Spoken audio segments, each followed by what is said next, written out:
Приветствуем наших подписчиков и гостей канала Эзотерика для тебя. Друзья, мы вас всех приветствуем в изобилии и достатке. В этом видео мы с вами поговорим о 23 июля, поговорим о том, что нельзя делать, почему именно сегодня с помощью волос, расчесывания волос вы можете привлечь деньги, также что у нас сегодня за день ожидается по лунному календарю, а так как правильно провести этот день, чтобы пробыть в изобилии, достатке и благополучии. Далее подробно в этом видео. А прямо сейчас подпишитесь на канал Эзотерика для тебя, ставьте лайк этому видео и обязательно поделитесь этим видео с теми, кого вы любите, кому вы желаете мира, любви, гармонии, достатка. Пусть они также знают эту важную и ценную информацию.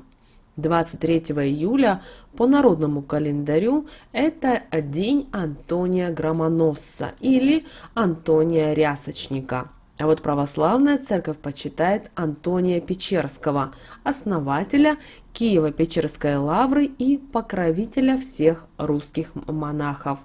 Другие названия праздника: Антониев день, Антоний Печерский или Рясочник.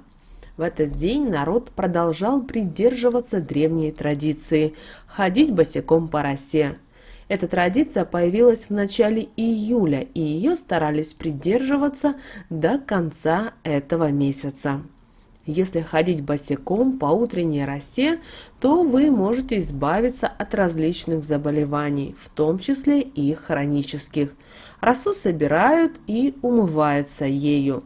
Это делали для того, чтобы сохранить здоровье, прекрасный вид и быть красивым. В основном этим занимались представительницы слабого пола. 23 июля вы в этот день можете планировать и мечтать. Запишите все то, что вы хотите воплотить в жизнь. Обязательно напишите это на бумаге и проверьте через 6 месяцев. Записанное вами должно исполниться. 23 июля по лунному календарю это у нас 13-й лунный день, и это магический день. Сегодня мы с вами перенастраиваем свои естественные антенны связи с энергоинформационным полем Земли, для того, чтобы получить больше энергии изобилия. А вот расчесывание, сопровождающееся визуализацией, обязательно, если вы хотите улучшить свое материальное положение. Мытье, маска конечно, это только по желанию и при наличии времени.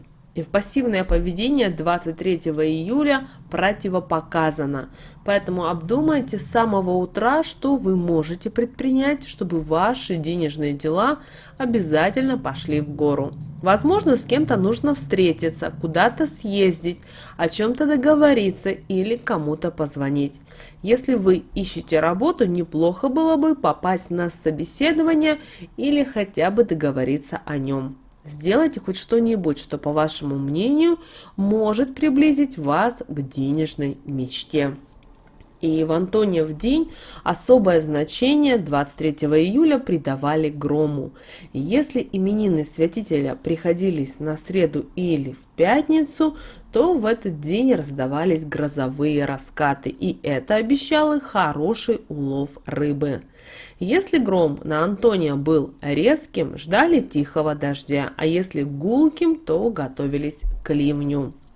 23 июля отмечали также и день ряски. Это такое растение, маленькие листья которого часто можно увидеть на поверхности реки. Считается, что там, где слишком много ряски, обитают русалки, поэтому не следует без особой необходимости подходить к воде и уж тем более купаться в ней. Потому что, согласно народным преданиям, злые духи могут утащить человека за собой на дно. Хорошо также 23 июля сходить в баню и как следует попариться.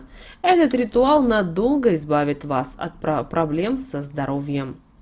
Что же нельзя было делать 23 июля на Антония Громоносца?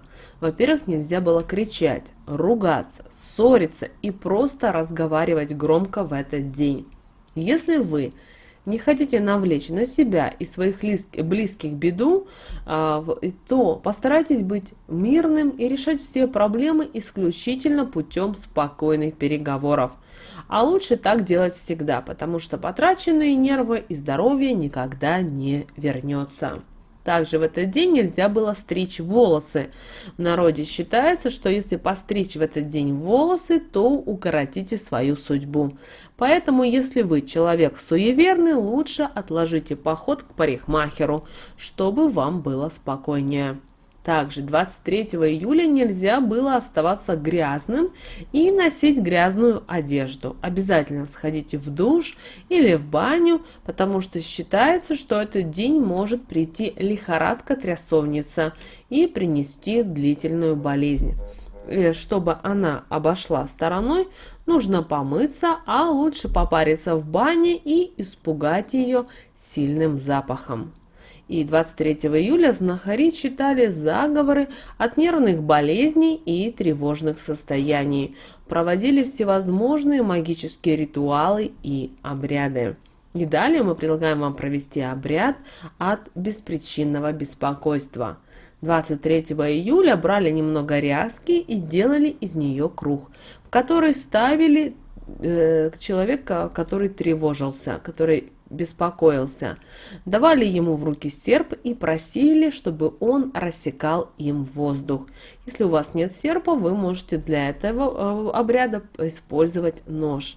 При этом нужно приговаривать следующие слова. Серпом все мысли дурные отгоняю, или ножом все мысли дурные отгоняю, водной травой от них защищаю, чтоб ничего плохого в голову не лезло, а в голову не ползло, чтобы спокойствие поскорее пришло. Да будет так. Эту ряску заваривали и давали пить беспокоящемуся человеку. В ночь с 22 на 23 июля, помните, снятся точные сны, которые почти всегда воплощаются в реальности. А человек, который родился 23 июля, в качестве талисмана следует носить малахит. Цвет, охраняющий от всего дурного, будет цвет зеленый. И сегодня вы можете с помощью простой практики привлечь деньги в свою жизнь. И это расчесывание волос. Утром, днем, вечером проводите эту практику. Просто расчесывайте свои волосы. Расчесывать нужно с толком. И это будет, знаете, такое вот необычное расчесывание волос. Встаньте перед зеркалом и, глядя в глаза, расчесывайте волосы не менее 3 минут. И не просто расчесывайте, а одновременно представляйте, что на вас сверху падают деньги. Падает целый дождь, ливень, водопад денег, изобилия, богатства, благополучия и процветания. Желательно сделать эту практику несколько раз именно 23 июля.